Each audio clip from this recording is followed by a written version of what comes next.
தஞ்சாவூரில் கருப்பு கொடி காட்டுறாங்க, எல்லாரையும் குண்டு காட்டாக தூக்கிட்டு போயிட்டாங்க போலீஸு. எது கருப்பு கொடி காட்டுறீங்க? இப்போ நல்லதானே செஞ்சிட்ருக்காரு விவசாயிகளுக்கு. தஞ்சாவூரில் வந்திருக்கிறாரு, நல்லதானே செய்கிறாரு அப்படின்னு சிலர் சொல்கிறாங்க கட்சிக்காரங்க.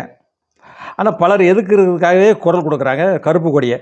அவங்கள சும்மா விடலாமா அப்படின்னு போலீஸார் அராஜகம் தூக்கி உள்ளவே எல்லாத்தையும் அப்படின்னு வச்சாச்சு. போலீஸ் ஸ்டேஷனுக்கே நம்பி யாரும் போக முடியாது. இப்போ பொம்பளைலாம் புகார் கொடுக்க போனீங்கன்னா உங்களை உட்கார வச்சு விவசாய கட்சி போட்டுருவாங்க. அப்படி தான் இருக்குது.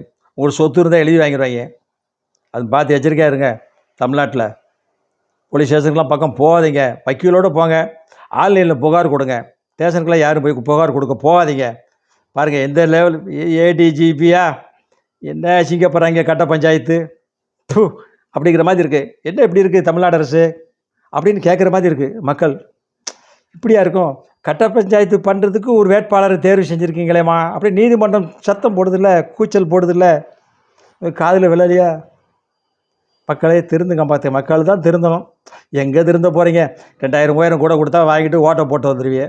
இப்படியே இருங்க, தலை போகிற வரைக்கும் இப்படி தான் இருக்க போகிறீங்க.